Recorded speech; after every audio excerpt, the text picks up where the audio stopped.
So 3 things that I like: it's cerebral music, quiet introspection, and examining the passage of time. Today's video has all 3. So this is going to be day 1 of my video journal of getting to know the Blooper from Chase Bliss. This was my rental this month from Buy or Borrow Music, and I'm really excited to finally get to try this thing out. I was going to try to explain what the pedal does, but I think that's one of the things that I'm setting out to learn. I know what it sounds like. I mean, we've all heard this thing since it was in development to release, and it's everywhere. And I can honestly say I like everything I hear where this is on the screen. So, first impressions, I immediately appreciate how well built the Blooper is.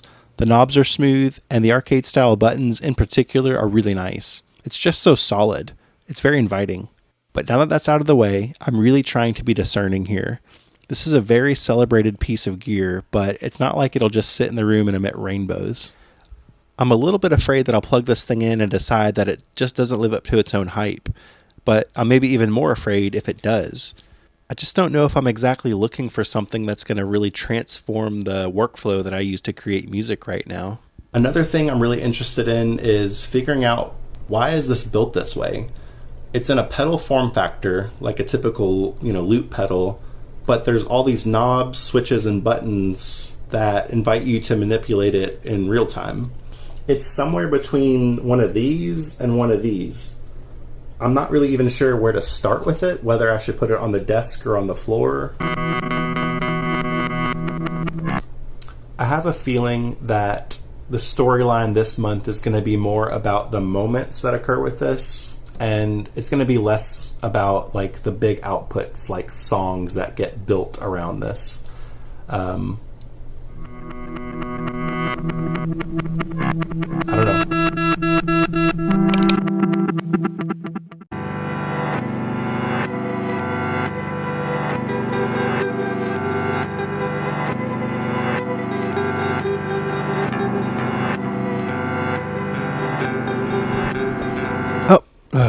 Damn it. I thought I was going to get started and not read the manual, but I misunderstood how to do the save and undo, and I lost the thing I was working on. Changed gears, and here's where I landed.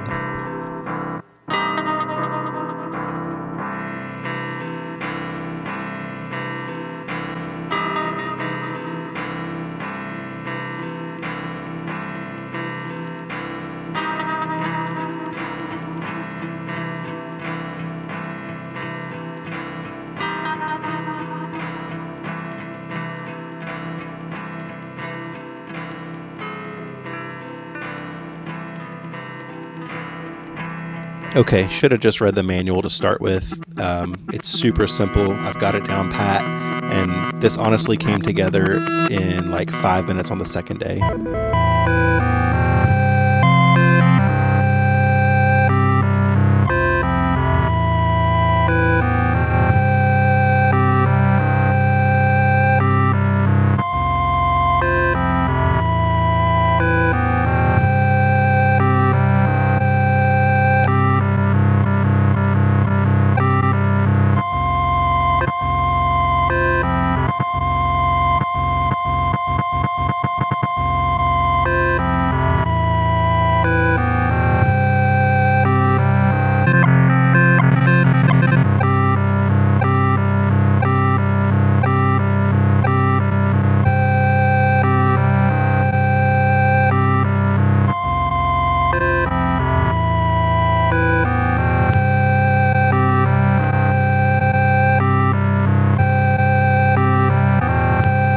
Clearly this thing's good at pulling out the character of whatever you put into it, but will a broken Esteban guitar with a $12 contact mic sound good?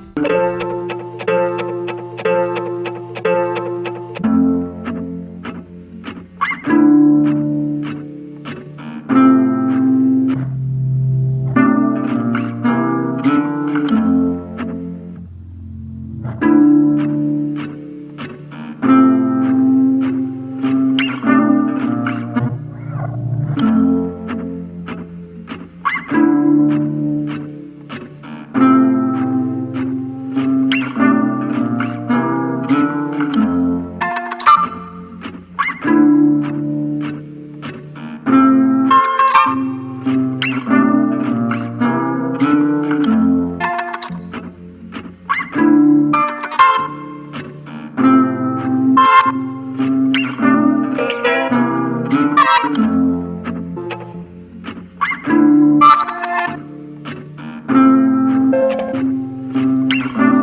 think we need to go deeper and see if this thing can keep up. So here is a Game Boy toy jam.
So at this point, I am a blooper. When I'm in front of it, I'm blooping. When I'm not in front of it, I'm thinking about blooping and just thinking of all the ways that it can be put to use.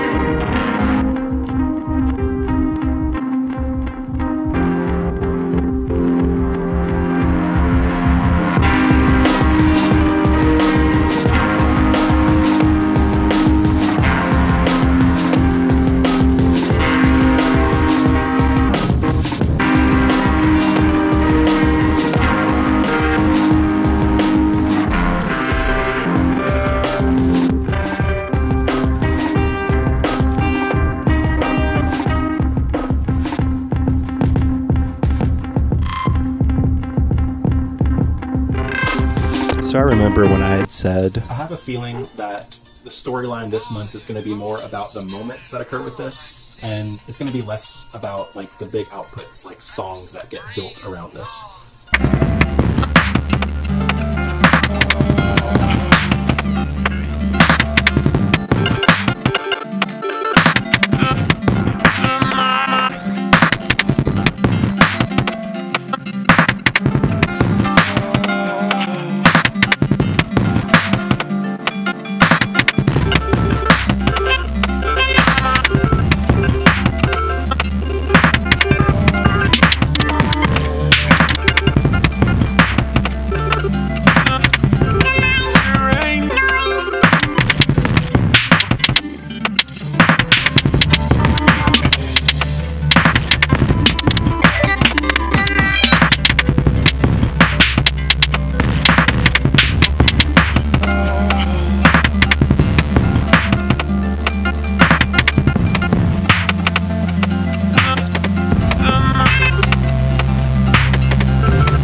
The playground.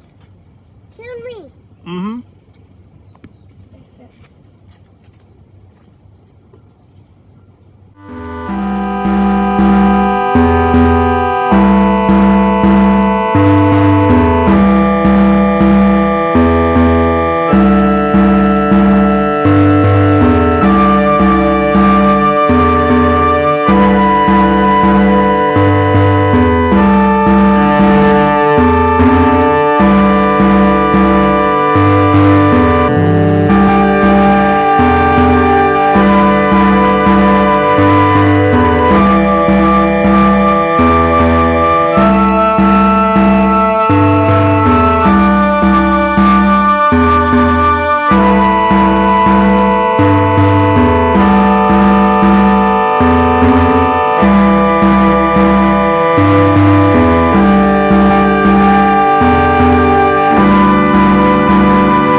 Blooper really does scratch a very particular itch. It's like you just feed it something and then you get to walk all around it in all dimensions across time to figure out what you're trying to say at that very moment. It's awesome.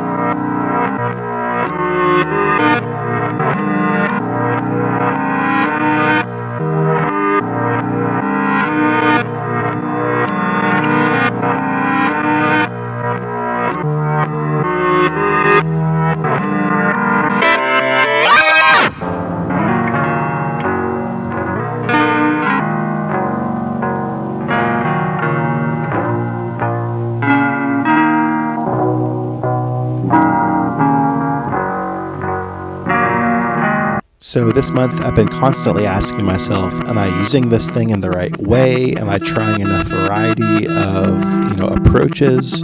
And then I just end up feeding it a very simple soundbite and exploring it from every angle possible.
So was a month long enough to get to know this pedal? No, probably not. I could probably sit down with this thing for a lifetime and not repeat a single sound, but do I plan on doing that? No, probably not. I've enjoyed exploring the glitchy sounds and switching between scenes of audio and folding time over on itself for hours outside of what made it into this video. In a way, the end is the beginning, and what you get out of a sampler is what you put into it. Outside of its effects and its feature list, maybe the best thing it offered was an invitation to sit down with music each night, and a presence in my imagination that carried me through each day.